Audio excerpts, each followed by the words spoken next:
Setelah ribuan tahun perjalanan sejarah kolonial, banyak wilayah di Afrika kini terjebak dalam infrastruktur yang usang. Dalam konteks ini, Tiongkok memperkenalkan gelombang baru pembangunan di Kenya dengan memperkenalkan teknologi canggih dan teknik modern untuk membangun sistem kereta api yang masif.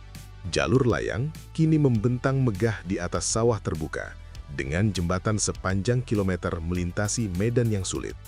Teknologi operasional modern yang diterapkan dalam proyek ini belum pernah terlihat dalam skala sebesar ini di Afrika. Dengan melibatkan puluhan ribu pekerja, mesin berat, dan investasi miliaran dolar, pembangunan jalur kereta api yang standar dapat diselesaikan dalam waktu hanya beberapa tahun. Proyek ambisius ini secara luas dipandang mampu membentuk kembali masa depan ekonomi Kenya. Namun bagaimana sebenarnya Tiongkok membangun jalur kereta api ini? Mengapa mereka bersedia berinvestasi begitu besar di Afrika? Dan apa yang sebenarnya mendasari proyek infrastruktur mega ini?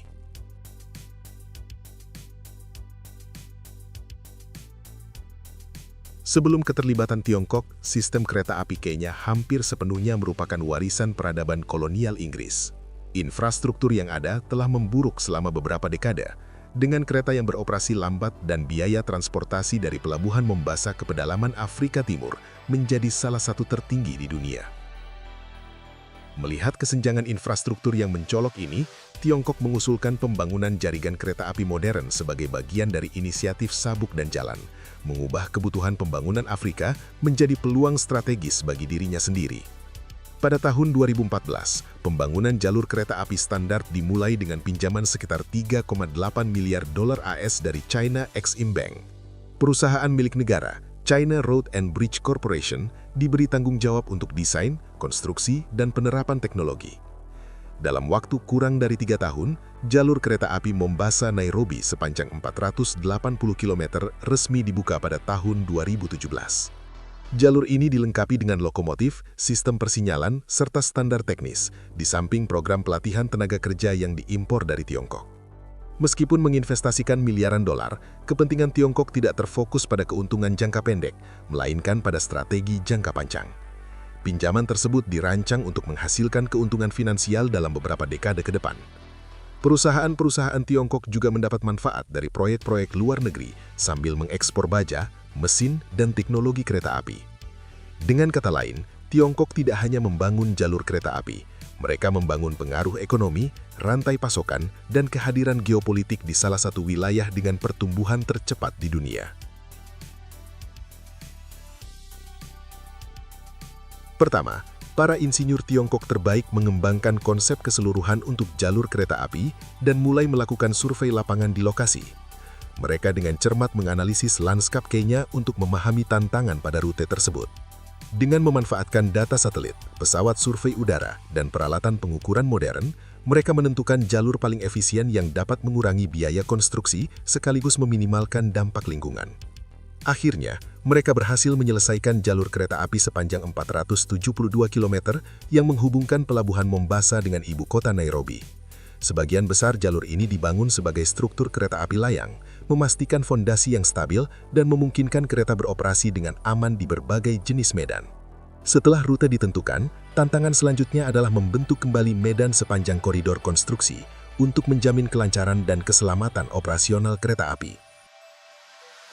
Di tengah lanskap berpasir dan bergelombang Kenya, ratusan buldoser dan mesin perataan dikerahkan untuk meratakan gundukan tinggi dan mengisi area yang lebih rendah. Tujuan dari tahap ini adalah untuk menciptakan permukaan yang stabil dan seimbang, cukup kuat untuk menopang peralatan konstruksi berat serta sistem kereta api yang akan dibangun di masa depan. Setiap segmen tanah dikerok, diratakan, dan diperiksa secara teliti di bawah pengawasan tim teknik dan survei. Para spesialis terus-menerus mengukur elevasi dan kemiringan untuk memastikan jalur tersebut mempertahankan akurasi yang diperlukan sepanjang puluhan kilometer medan alami. Tanah dan pasir berlebih diangkut dari zona konstruksi menggunakan sistem konveyor dan truk berat, menciptakan lokasi konstruksi yang rata dan siap untuk tahap pemadatan. Setelah buldoser selesai meratakan tanah di sepanjang koridor kereta api, tanah berpasir masih memerlukan stabilisasi lebih lanjut sebelum konstruksi dapat dilanjutkan. Para insinyur menyadari bahwa menambahkan kelembaban terkontrol ke tanah yang gembur akan membantu partikel pasir terikat dengan lebih erat, membentuk dasar yang lebih padat dan stabil. Dengan memanfaatkan pipa air dan lengan penyemprot panjang, air tanah disemprotkan secara merata ke seluruh lokasi konstruksi, memungkinkan kelembaban meresap perlahan ke dalam lapisan tanah di bawahnya. Setelah kelembaban mencapai tingkat yang optimal, para insinyur menggunakan teknik yang disebut pemadatan dinamis, di mana beban baja seberat puluhan ton dijatuhkan dari derek berulang kali ke tanah. Setiap benturan menciptakan gaya tekan yang kuat, membantu lapisan pasir dan tanah di bawahnya menjadi padat dan membentuk fondasi yang lebih stabil. Segera setelah proses ini, rol berat mulai bergerak bolak-balik menyusuri permukaan, memadatkan tanah untuk menghilangkan kantong udara dan mengunci partikel pasir bersama-sama. Suara gemuruh dari drum baja bergema di seluruh area konstruksi saat setiap lintasan rol mengubah tanah lunak menjadi fondasi yang rata dan seragam. Ketika permukaan mengering di bawah sinar matahari, tanah telah mengeras cukup untuk menopang berat derek, pengaduk beton, dan truk pengangkut material berat. Setelah permukaan tanah dipadatkan sepenuhnya, kru konstruksi mulai menyebarkan lapisan dasar tanah di atas pasir yang telah distabilkan di sepanjang koridor kereta api. Truk pengangkut terus-menerus menurunkan muatan tanah merah khas wilayah Kenya yang kemudian didorong dan diratakan oleh bulldozer di lokasi konstruksi. Lapisan ini menambah berat tambahan pada pasir di bawahnya.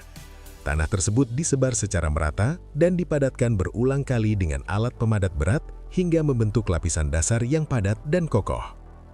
Setelah tahap ini selesai, permukaan tanah cukup kuat untuk menopang berat balok dan kolom beton yang berkisar antara 40 hingga 60 ton, yang nantinya akan dipasang di sepanjang viaduk dan bagian jalur kereta api layang. Di atas tanah yang diperkuat dan dipadatkan, pilar-pilar jembatan kereta api secara bertahap mulai menjulang di sepanjang koridor jalur. Kolom-kolom beton masif ini diposisikan dengan jarak sekitar 35 meter, dengan setiap pilar mencapai ketinggian hingga 15 meter dan berat hampir 90 ton, tergantung pada medan serta persyaratan beban struktural. Sepanjang jalur kereta api, ribuan pilar beton dibangun membentuk barisan lurus panjang yang membentang di dataran Kenya. Setiap pilar dicetak menggunakan cetakan slip form dan diperkuat dengan baja berkekuatan tinggi untuk memastikan daya tahan terhadap suhu tinggi, angin kencang, dan getaran konstan yang dihasilkan oleh kereta yang melintas. Jarak antar pilar distandarisasi dengan cermat guna meningkatkan stabilitas struktur viaduk dan mengurangi efek ekspansi termal. Dari kejauhan, barisan pilar beton yang tak berujung membentang hingga menjumpai cakrawala, membentuk kerangka baja dan beton yang luas. Kerangka struktural utama sebuah jalur kereta api modern secara bertahap terbentuk di ranah Afrika Timur yang luas. Tahap selanjutnya melibatkan pembuatan balok kotak beton pracetak, elemen struktural yang akan menghubungkan pilar-pilar dan membentuk dek jembatan untuk jalur kereta api. Di dalam area fabrikasi yang terletak dekat dengan lokasi konstruksi, cetakan baja berukuran antara 30 hingga 32 meter dirakit dengan presisi untuk mencetak setiap balok. Di dalam cetakan ini, sangkar baja bertulang dan sistem kabel prategang diposisikan dengan hati-hati sebelum beton berkekuatan tinggi dituangkan dan digetarkan untuk menghilangkan gelembung udara yang terperangkap. Setelah beton mengeras, setiap balok jembatan yang beratnya berkisar antara 70 hingga lebih dari 100 ton dikeluarkan dari cetakan dan diangkut ke tempat penyimpanan. Ribuan balok besar ini diproduksi secara berkelanjutan, siap untuk diangkat dan dipasang pada pilar-pilar jembatan untuk membentuk struktur jalur kereta api layang. Sesampainya di lokasi konstruksi, pemasangan bentang jembatan dimulai. Derek pengangkat berat atau gantri peluncur yang merupakan rangka pemasangan balok khusus yang bergerak di sepanjang tiang jembatan digunakan untuk mengangkat setiap balok beton seberat puluhan ton ke ketinggian beberapa puluh meter. Setiap balok yang panjangnya sekitar 30 meter diposisikan dengan cermat di antara dua tiang jembatan dengan presisi tinggi, dengan toleransi yang diukur hanya dalam beberapa milimeter. Setelah balok ditempatkan di bantalan jembatan, para insinyur mengamankannya sementara sebelum memasang sistem kabel prategang yang melewati tubuh balok. Tendon baja berkekuatan tinggi kemudian dikencangkan menggunakan dongkrak hidrolik, menciptakan gaya tekan yang memungkinkan seluruh bentang jembatan berfungsi sebagai struktur beton tunggal yang kontinu dan stabil. Setelah proses penegangan selesai, adukan beton atau mortar khusus disuntikkan ke dalam saluran kabel untuk melindungi baja dari korosi. Balok berikutnya kemudian diangkat dan dipasang dengan cara yang sama. Setiap bentang secara bertahap menyatu satu sama lain, membentuk rantai struktural yang sangat besar. Dalam waktu singkat, bagian saluran kabel yang membentang puluhan meter dapat diselesaikan. Saat ribuan balok dirakit, jalur kereta api layang secara perlahan mulai terbentuk, membentang di dataran luas Kenya. Proses selanjutnya berlanjut ke pabrik pembuatan rel, di mana rel baja besar diproduksi sebelum diangkut ke lokasi konstruksi. Di dalam fasilitas tersebut, balok atau batang baja berat, masing-masing seberat beberapa ton, ditumpuk dalam barisan panjang di area penyimpanan bahan baku. Dengan bantuan derek overhead dan sistem konveyor otomatis, balok-balok baja ini secara bertahap dipindahkan menuju tungku industri besar, di mana suhu dapat mencapai hingga 1200 derajat Celcius.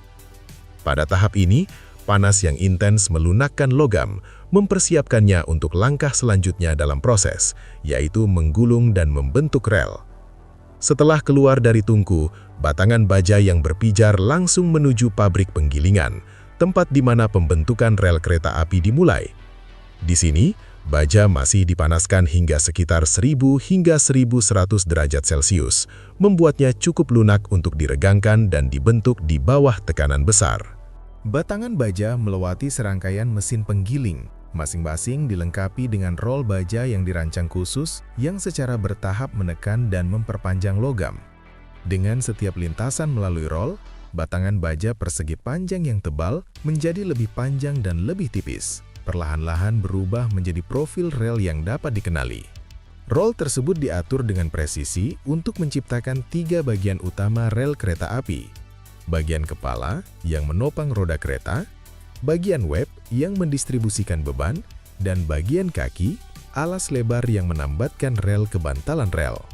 Selama proses penggilingan ini, baja dapat memanjang dari batangan awal yang hanya beberapa meter menjadi rel yang berukuran hingga 100 meter atau lebih.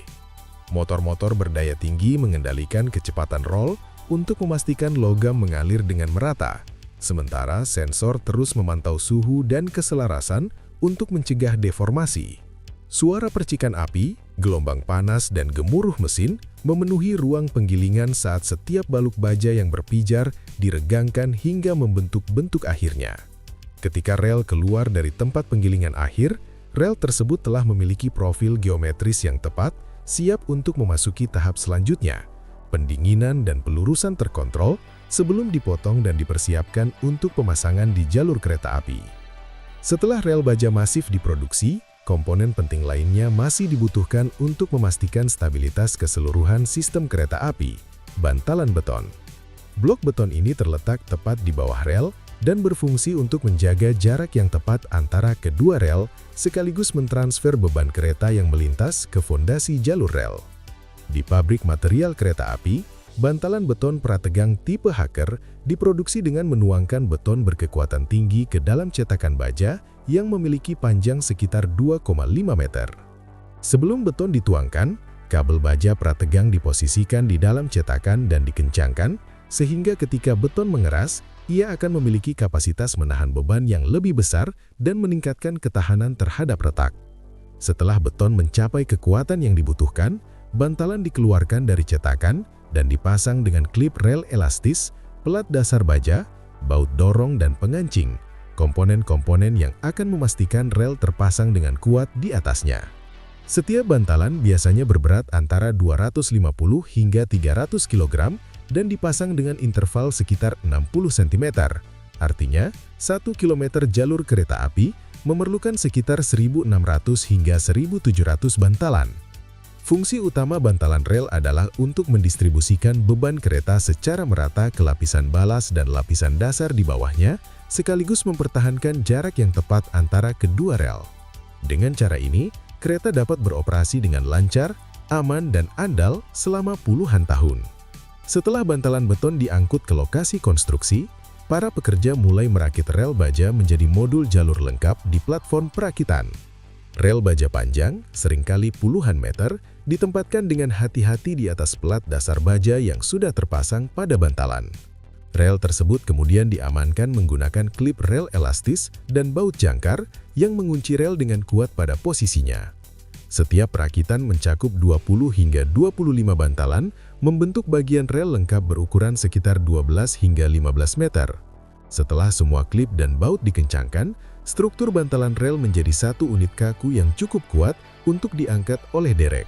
Modul jalur yang sudah jadi ini kemudian diangkat dan ditempatkan di atas lapisan balas yang telah disiapkan di sepanjang fondasi rel kereta api. Metode pemasangan modular ini memungkinkan konstruksi berjalan jauh lebih cepat dan dengan presisi yang lebih tinggi dibandingkan jika setiap komponen dirakit secara individual langsung di lokasi. Setelah modul rel dirakit sepenuhnya, modul tersebut diangkut ke area konstruksi. Di lokasi, derek berat atau sistem pengangkat rel khusus mengangkat setiap bagian bantalan rel yang biasanya sepanjang 12 hingga 15 meter dari gerbong pengangkut. Para pekerja dengan hati-hati memandu dan memposisikan modul agar ditempatkan secara tepat di atas dek jembatan beton atau fondasi rel yang telah disiapkan. Setiap bagian disejajarkan dengan cermat untuk memastikan bahwa jarak antara kedua rel selalu mempertahankan lebar standar 1,435 meter. Saat dua modul yang berdekatan diposisikan dengan benar, ujung-ujung rel baja disambungkan menggunakan pengelasan termit atau pengelasan listrik khusus, menciptakan sambungan tanpa celah yang mengurangi getaran dan meningkatkan daya tahan seluruh jalur kereta api. Setelah pengelasan diperiksa dan dihaluskan, klip rel dan baut dikencangkan pada bantalan rel untuk mengamankan struktur dengan kuat. Modul tambahan kemudian dipasang dengan cara yang sama, satu demi satu secara bertahap, membentuk jalur kereta api baja kontinu yang membentang di sepanjang rute Kenya. Melalui seluruh proses yang baru saja dijelaskan, jalur kereta api secara bertahap terbentuk melalui serangkaian tahapan rekayasa yang presisi dan berskala besar. Ribuan pilar beton, puluhan ribu bantalan rel dan ratusan kilometer rel telah dirakit menjadi sebuah sistem besar yang membentang di dataran Kenya. Lebih dari sekedar proyek konstruksi, jalur kereta api ini telah menjadi simbol konektivitas infrastruktur modern di Afrika Timur. Jalur kereta api standar Mombasa-Nairobi yang membentang sekitar 472 km mulai dibangun pada tahun 2014 dan selesai setelah hampir 3 tahun pembangunan dengan total biaya sekitar 3,8 miliar dolar AS. Ketika kereta pertama akhirnya melaju di sepanjang rel baja yang baru selesai, itu menandai hasil dari bertahun-tahun desain, manufaktur, dan konstruksi yang berkelanjutan. Jika Anda merasa perjalanan konstruksi besar-besaran seperti ini menarik, jangan lupa untuk mengikuti saluran ini untuk menemukan lebih banyak proyek dan teknologi yang mengesankan dari seluruh dunia. Terima kasih telah menonton dan sampai jumpa.